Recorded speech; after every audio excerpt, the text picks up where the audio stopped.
Welcome back to the Iwi Den. I do appreciate your time, and I hope that you're enjoying this Rhythm Changes series. So after working through part 1, I'm sure you're hearing the harmonic movement to the 4 chord in 5 and 6 much clearer, and that is a big step in the right direction. So today we're going to continue working on the A section to improve flexibility and control over our melodic ideas. And there's a good chance some of these ideas will be new, so grasping the concept is the first goal, because it'll take some time to build up the speed of thought and the technique needed to play the ideas. And that's okay. You can play the following exercises at any tempo, so just start where you need to and move forward from there, and it'll develop very quickly. So finally, we're going to add at the end of the video some bebop vocabulary, which will set us up for success in part 3 of the series when we start working on the B section and the bridge. So let's dive into exploring the interval of a third inside a major scale. And you can use this procedure for any interval, but we're just going to use a third for today to get started. So the interval of a third, if we just went up a scale 3 notes, C, D, E, the C to the E, that's the distance of a third. So inside a C scale, there's C to E, D to F, E to G, F to A, G to B, A to C, B to D, and C. And I have it written out here for you. I do have it written with the jazz articulation, so you can play along if you want to. 1, 2, nice and slow.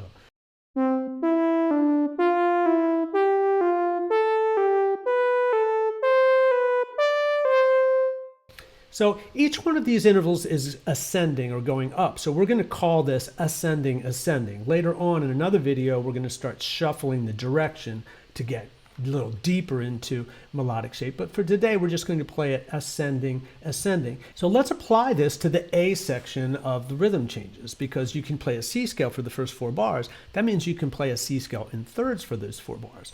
Also, let's add playing down the scale from the target notes B flat in bar 5 and E flat in bar 6. You could still hold out the notes if that's easier for you to do. I'll demonstrate what the workout would be. Here it is, all right? So here's the workout. We'll just play thirds for the first 2 bars.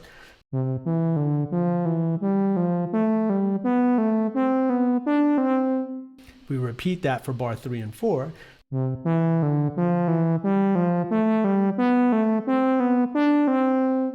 Down the scale from the B flat,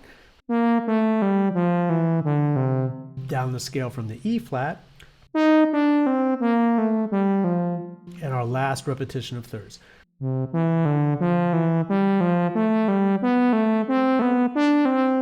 So we're going to call that workout number 1. All right, so here's how we set up our iRoll Pro.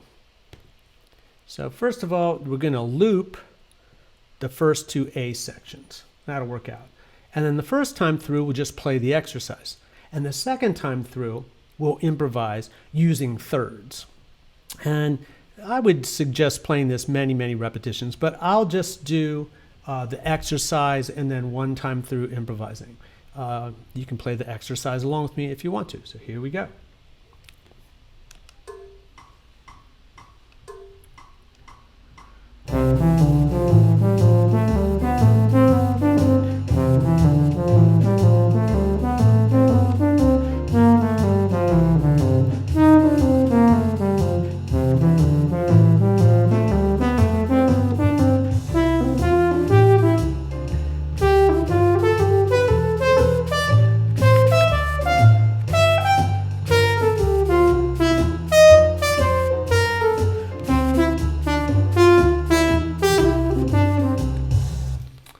So there you go. I would do this like until it's very, very comfortable. And then after that, I would do many repetitions, increasing each repetition by 5 clicks. And this is a great template for practicing, applying a technique to a form or a song in context, and then improvising using the technique. So with that being said, let's dive just a bit deeper into controlling our melodic material. So what we're going to do now is we're going to start, instead of starting our thirds on the C, we could start our thirds on the D. So let's just start on the D and on the D.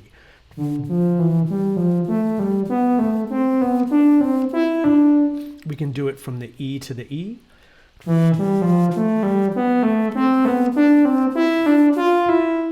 F to F.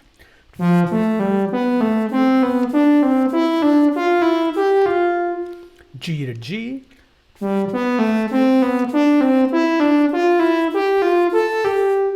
A to A,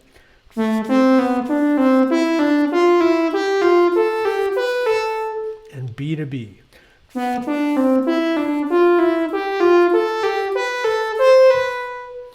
So when we want to apply this to the tune, we could really just take both A sections, like A the first time through, A the second time through, and then every time we could play the C scale up and down, we just start on a different note. So the first time we'll start on D, the second time we'll start on E, then we play down from the B flat, down from the E flat, and then we'll start on F.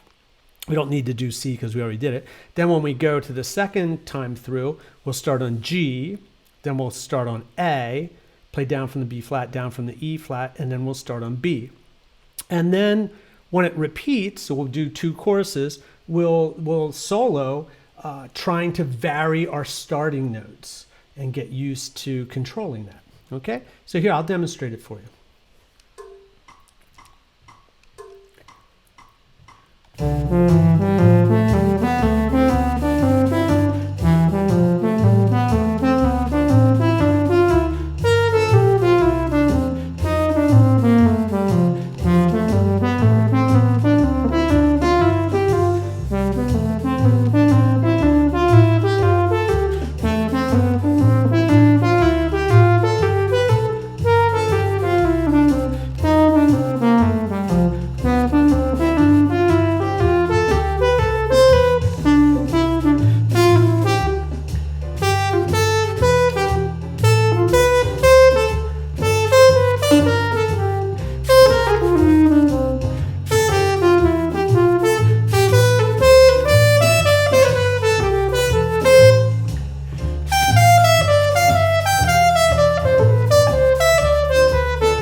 Well, let's just call that workout number 2, and let's move on to preparing for part 3. In part 3, we're going to start working on the bridge, and we'll get to the theory behind the bridge in that lesson. In the meantime, we can get started getting the scales in your mind and under your fingers, and we'll be using a bebop scale. In numbers, a bebop scale is 1, 2, 3, 4, 5, 6, flat 7, 7, 1. So in the key of C, that would be C, D, E, F, G, A, B flat, B, C. And I would play it up and down. So here it is.